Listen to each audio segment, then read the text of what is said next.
Closed doors, I'm a fool for your love.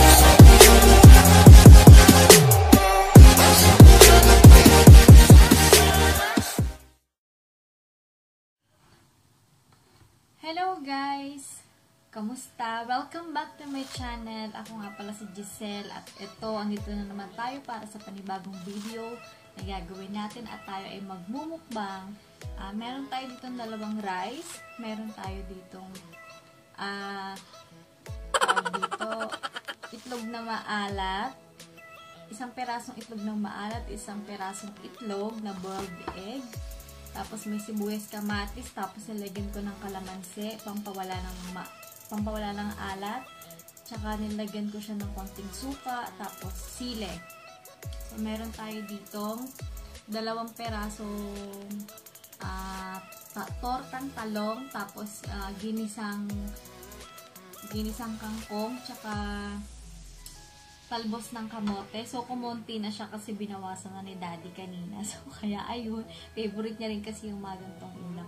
So, meron tayong 3 perasong pritong okra tsaka kamatis. So, meron din tayong sausawan, na sile, kalamansi, toyo, suka, sibuyas.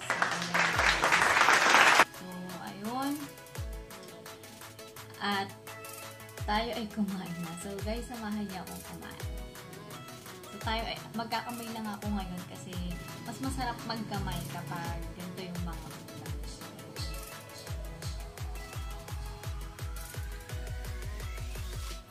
ayan. Umpisahan ko na. So, alam niyo ba kanina? Naubusot kami ng gasol. So, ayun na nga. Itong isang tortang talong, hindi siya masyadong naluto. Yung kabila lang. Tapos, yung isa, buti 3 peraso lang kasi niluto. Kasi 3 lang naman kami. Ang nangyari, nawala ng gasol. Kaya hindi ko na naluto yung... Ewan ko kung okay siya ha. Pero, tignan natin mamaya.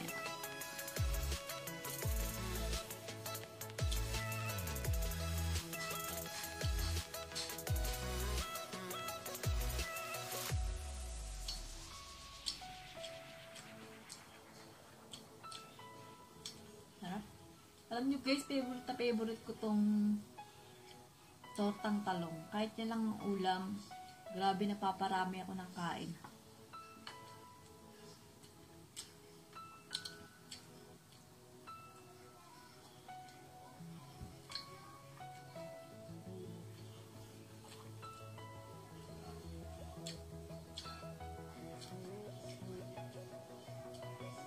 Okra.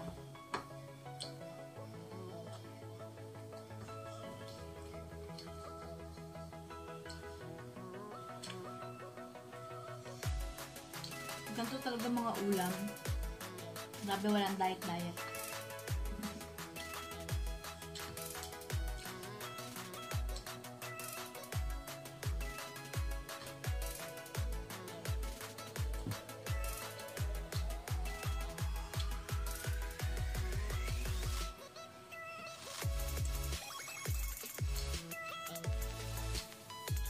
Ito yung bumili ako ng isang tali ng kangkong at saka ng talbos ng kamote. Ang nangyari, yung talbos ng kamote, ang daming buta. Ang dami talaga. Siguro mga 10 piraso lang nakuha kong mga dahon. Kaya sobrang kumonti siya. Tapos yung kangkong, isang tali yan. Kaya lang yun, hinatian ako ni Daddy kanina. Favorite niya kasi itong mga ulam na ganito. So ayun, sira din ang diet niya. So, tira sa akin ko. So,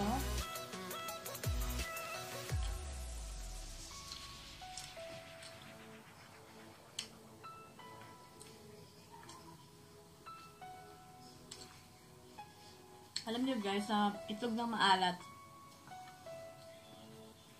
gagawa ko. Hindi talaga ako mahilig sa maalat. Pero masarap kasi itlog ng maalat. Pero yung ginagawa ko, para hindi siya ganoon kaalat talaga, hinahaluan namin siya talaga ng itlog na puti na nilaga na, tapos kamatis, sibuyas, tapos sili, tapos suka, mga isang kutsara lang, tapos isang perasong kalamansi, pinipigaan namin siya. Sobrang sarap. Try nyo guys. So ayan, may silip to eh, isang peraso lang nilagay ko.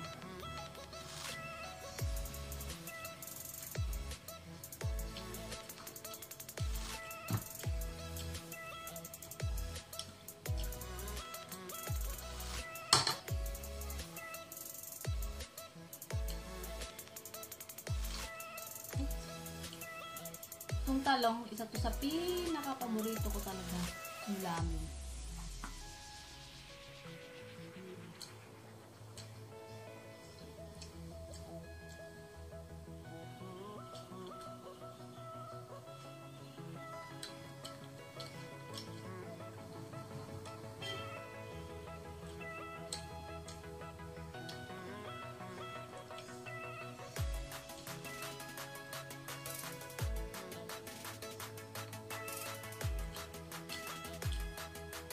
Ang oras yun is alas 10 na. Since ako hapunan. Kasi nagluto ako. Alas 7. Isang oras din ako nag-asikaso sa mga pinakain ko muna yung mga bata. Si Caleb, saka si Quenage, tapos si Daddy kumain na rin. Kasi, yun nga, kung sa baba sila, sabi ko, may gagawin ako, kaya kumain muna silang mauna. So, kaya ayun, ngayon lang si Caleb, pinaliguan ko pa, dumede pa, breastfeed kasi ako. So, kaya, ko muna siya, kasi pa nagwala yun, ako magagalit talaga. Talagang, wala akong magagawang trabaho. So, kaya, ngayon, alas 10, pinahapunan ko.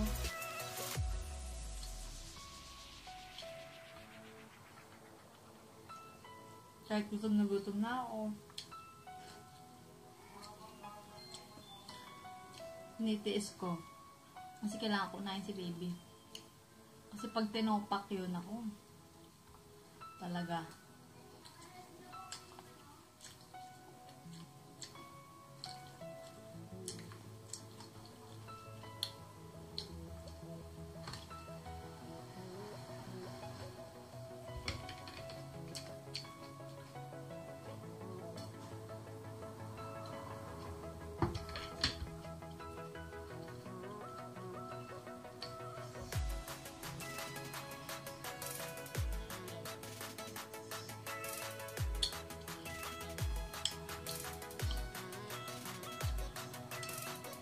Tsaka gusto ko sa mga gulay-gulay. Gaya nitong okra. Okra kasi dapat medyo luto talaga siya eh. Kasi nga medyo matigas siya. Mga gulay na kagaya ng talbos, ng kangkong. Gusto ko yung ano lang siya, yung steam yung, or hindi siya, parang half cook lang. Ayoko sa gulay yung talagang lutong-luto yung langta, parang lantang-lanta na gano'n. Tama ba yung sinasabi ko?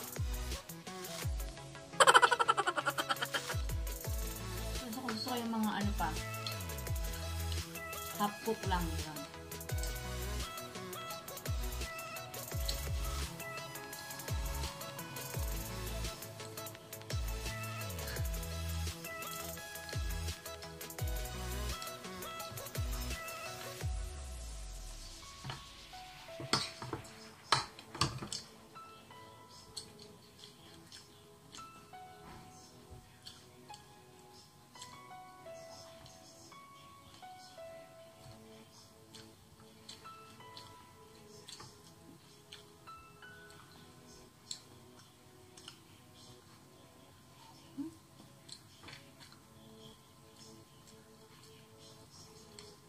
Ay, parang medyo madilim lang yung ilaw dito.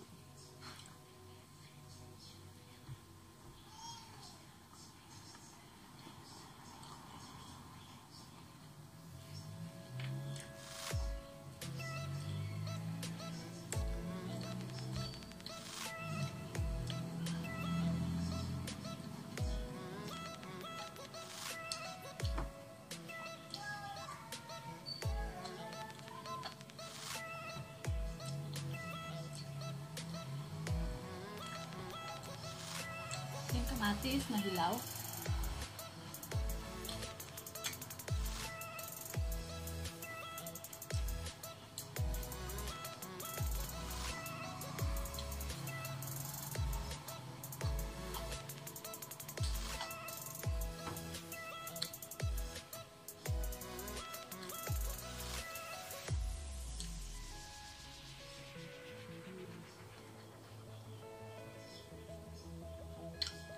Sarap.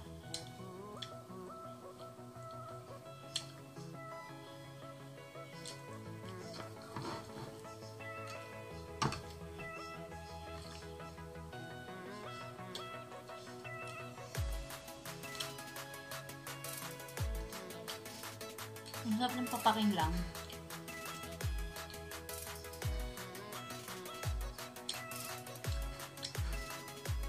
Walang tuulam mo. At madami kayo, budol pie. Sarap.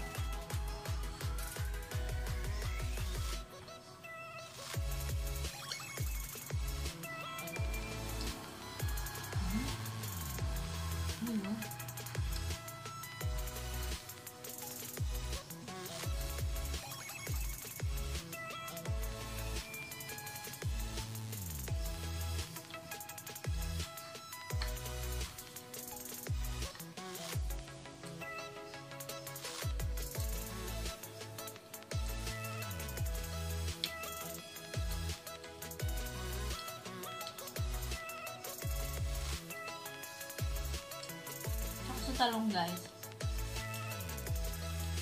hindi ako bumibili ng talong na luto na sa karinderya or sa kahit saan na luto na talong, kasi gusto ko kapag kakain ako ng talong, ako yung magluluto, kasi alam niyo kung bakit. May mga tropa sa loob. Yun. Ayaw ko ng mga ganon. Kahit sa mga, yung mga ganong tropa, yung malambot, ay nako, mamamatay ako.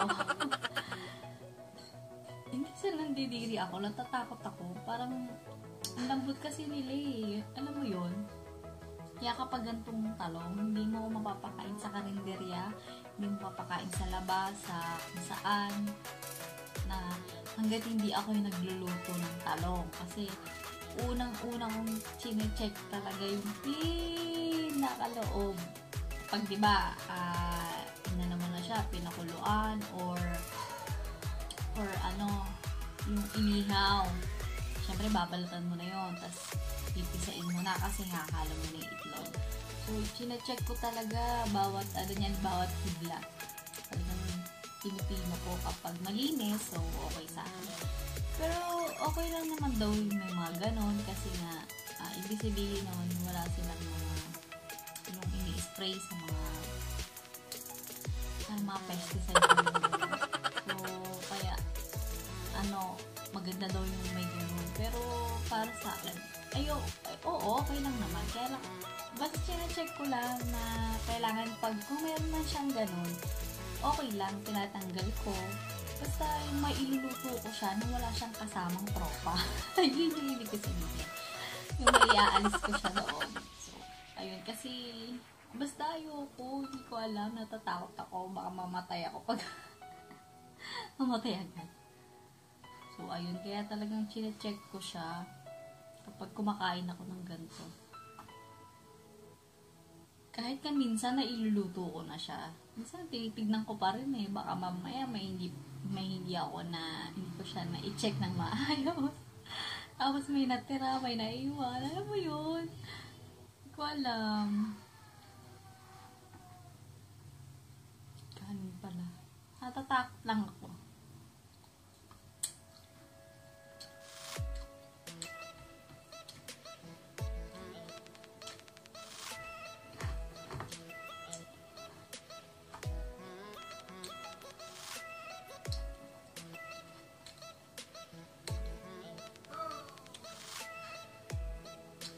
So, ito medyo, tigas.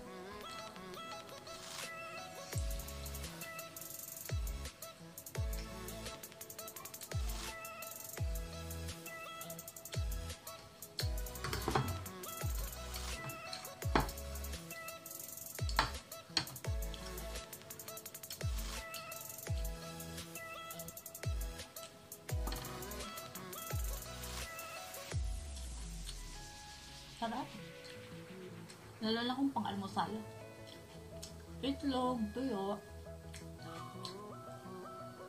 Sarap siguro. Sarap, mas masarap.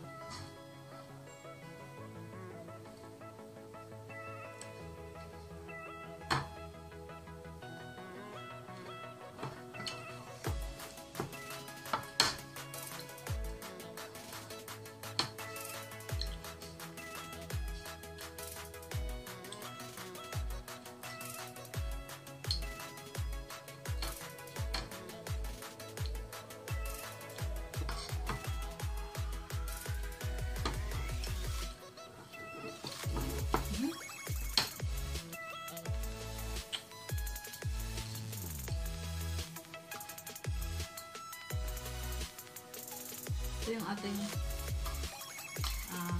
itlog na maalat.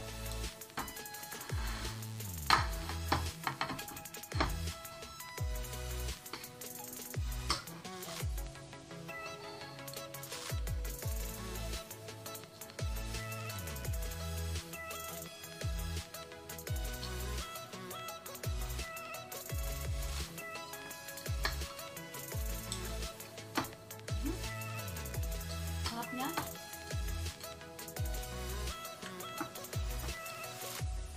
So, eto, may tira pa tayong isang tingnan nyo siya guys, oh. Hindi pa siya masyadong naluto. Ito na yung kabila. Pero ito, hindi pa siya, oh. Kaya ayun, alas 10 na. Wala na kaming ma-orderan ng ng gasol. Kaya, hindi ko na siya mailuluto. Pero siguro ko, ilalagay ko naman siya sa ref. Tapos bukas ng umaga, pang breakfast na rin. Pwede na rin siguro. Hindi naman siya siguro masasira. Kasi kung ngayon wala na kami mga contact na deliver ng gasol. Kaya, ayun, yung kabila lang naluto. Yung kabila hindi. So, ayun, medyo hilaw pa talaga siya. Hilaw pa talaga yung kabila. So, ayun.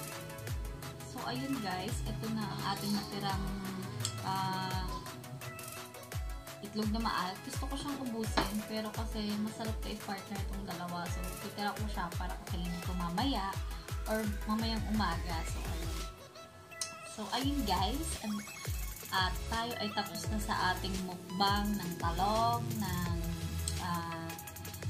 tawag dito, kangkong at okra na may itlog na maalat at itlog, kamatis, sibuyas. So, ayun guys, naubos na natin yung pagkain. May natira kasi mamaya kakainin ko yun or papapakin ko pagluto nitong isa kasi hilaw pa yung kabila. So, ayan. At ayun guys, salamat sa panonood nyo. Kung ikaw po ay nag-enjoy sa video na to, mag-like and share. Comment ka po kung may gusto mong ipagawa or kainin ko. At yun, gagawin po natin. So, ayun guys, para ma-update ka sa mga bagong video na i-upload ko, mag-subscribe ka po sa channel ko. Click mo lang yung button, yung bell, para update ka pag may na-upload ako. So, ayun guys. Salamat!